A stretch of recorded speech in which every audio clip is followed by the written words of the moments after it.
today taking a significant move, accusing Russian President Vladimir Putin of invading the sovereign country of Ukraine. Tonight, what we witnessed on the ground, there is an urgent effort underway to get food and aid into a country that knows war. In what year will the human population grow too large for the Earth to sustain? The answer is about 1970.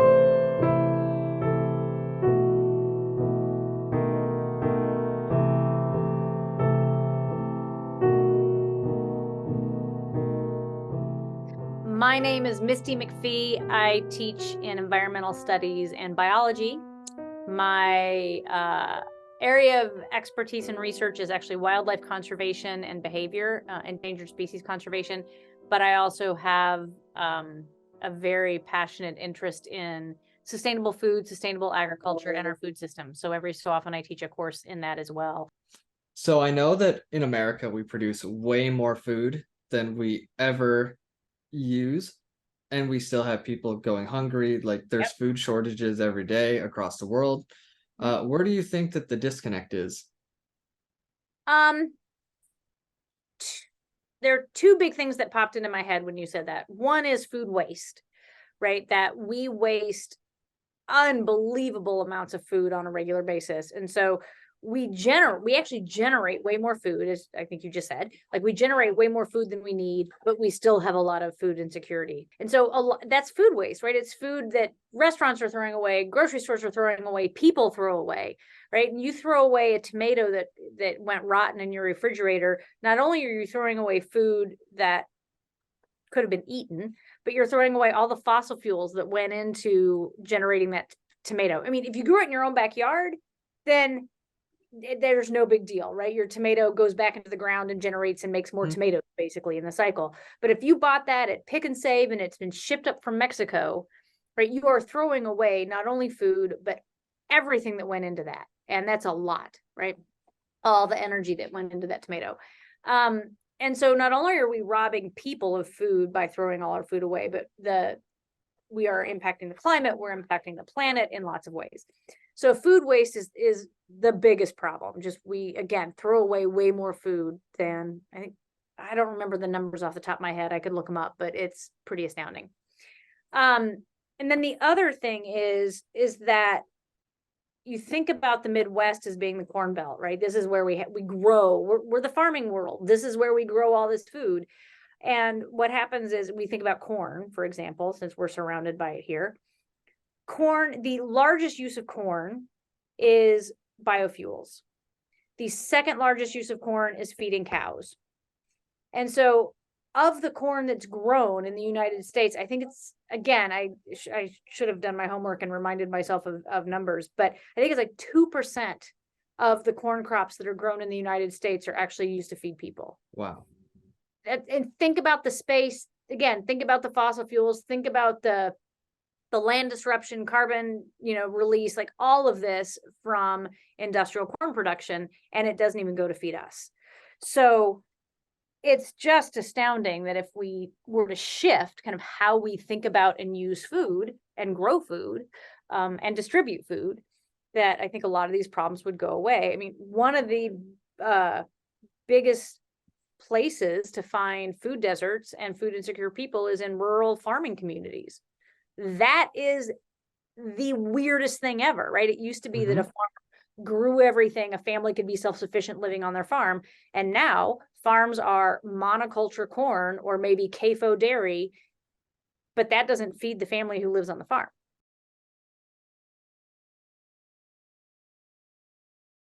So if I wanted to go into farming and I wanted to do local, small scale permaculture farming, there's no subsidies for that, right? I have no support. So I grow kale and I go sell it in my local market. I have to sell my kale for 20 times. Again, I'm making numbers up. So a lot more, I'll say that, a lot more for my kale than the industrial kale that was shipped in from California. No one's going to buy mine, right? People are going to buy the less expensive stuff. And that all comes down to subsidies.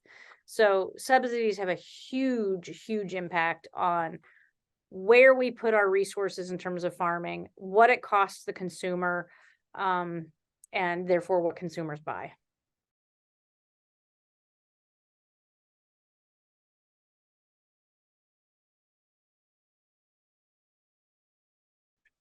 What do you think about all of the unused lawn space that goes around?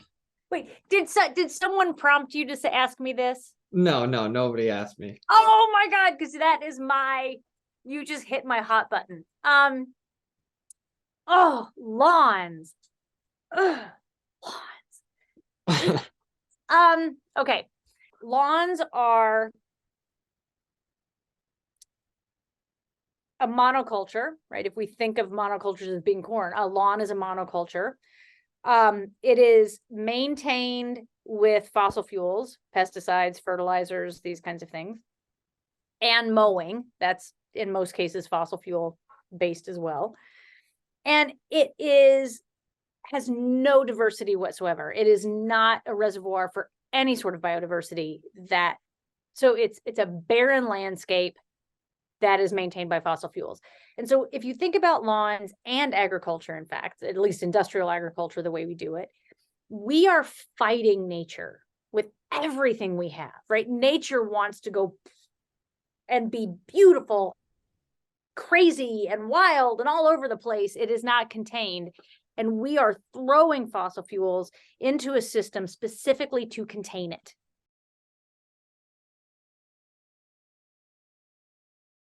Food insecurity is way too prevalent in our society. Oshkosh, as you may know, was considered, parts of it still are considered a food desert. If we make food kind of more prevalent, like more embedded in our landscape, it makes it a lot easier for people. And I think that we'd see food insecurity shift, drop if we could do that.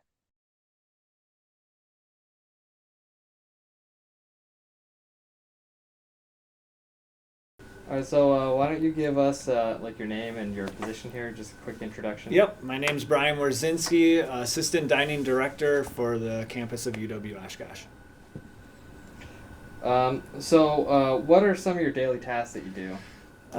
Daily tasks involve overseeing of Titan Underground, the overseeing of the harvest room, and then overseeing all of campus dining across the main campus and then Fond du Lac and Fox Cities. How long has the harvest room been around? It's been 5 years almost now. And what was the room previously used for? So the room, it had been a long time ago, like 10, 15 years ago, it was actually part of dining services as part of a restaurant. Then they reconstructed it, and then it just went into seating. So it was just more of extended seating. At one time when we were redoing Reeve Union in the front side, they had some offices in that spot, and then the offices moved out. And then it went into some more seating back again, and then it was just there until we made it to harvest room.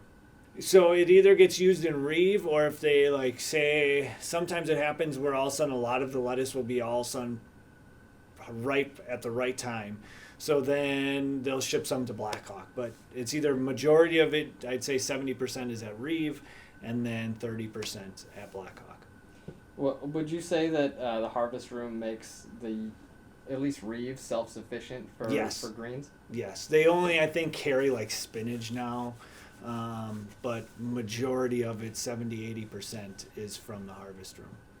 We've probably saved each year a little bit because we charge for the lettuce. So when we weigh that lettuce, we charge a lad in our contractor $3 a pound, which is about the going rate for any lettuce. And that's probably cheaper because ours is being fresh and organic, that it probably in the retail store go for about $6 a pound, but we just do $3. But by the end of the day, we probably make $1,000 a year out of that room. So it's self-sufficient. So why not do something good if it's paying for itself?